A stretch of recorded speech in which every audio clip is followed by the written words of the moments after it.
Hello everybody and welcome to another Hardcraft tutorial. Today we're going to be doing pumpkin lighting. Um, you can already use a torch and a pumpkin to make a jack-o'-lantern for lighting, but it stays on. Sometimes you might want to have a switch on things, like if you want to do realistic lighting for rooms, things like that, with actual light switch on the wall, maybe just like dimming lights, not turning them completely off. Maybe, like, so you have 10 lights and you turn 8 of them off, you still have lights, just dim. Um, Things like that. Um, we've got the light switch mod, which allows you to use redstone on your pumpkins to turn them on and off. If you have just a regular pumpkin, it will turn it into a jack-o'-lantern. If you have a jack-o'-lantern, it'll turn it back into a pumpkin, vice versa. So you don't have to actually make jack-o'-lanterns ahead of time. I've already got different ways set up here which will function. You can either power the block under the pumpkin, say underground lighting, so it's floors. So say you have the floor at pumpkin level and that's underneath it, you can hide your wiring that way. You'll see, turns it on, off, on. They always face to the, let's see, what direction is that? That's north, it's west. Okay, well, they always turn the same direction when they go get power. Then you can do on top of the pumpkin, say if it's in your ceiling, you want to do actual ceiling lighting, you can see it lighting up there with it just running over the top, so you can cover quite a bit of an area in a ceiling that way. Then we've got your basic, directly to the pumpkin, depending on what if you have it like in a wall or something, you just have it coming off the side like that.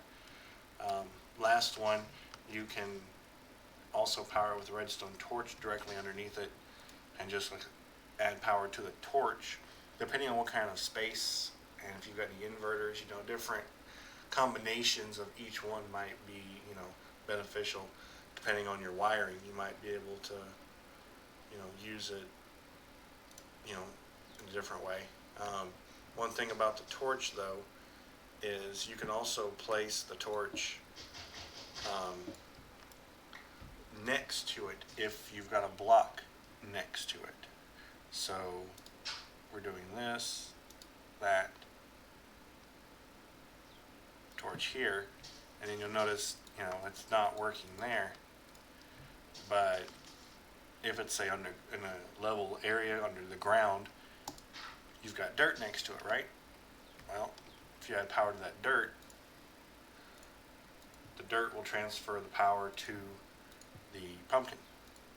So if you've got inverters or anything like that underground, make sure you pay attention to where the torch is touching, because you might end up getting lights that don't turn off, or that invert where the other ones are on, it's off, and back and forth. It becomes a pain in the butt that time.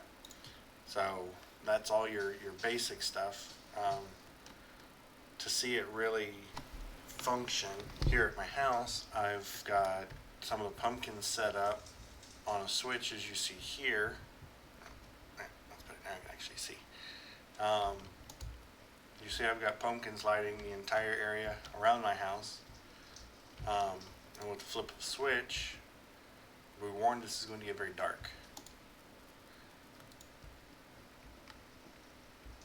All the lights out completely there, except where I've been working separately on other things. But the entire place is dark. And then you just walk over, hit switch again, and they all come back on. So there you go. That's a use of the pumpkins and the light. So see you next time on the next episode. Bye, everybody.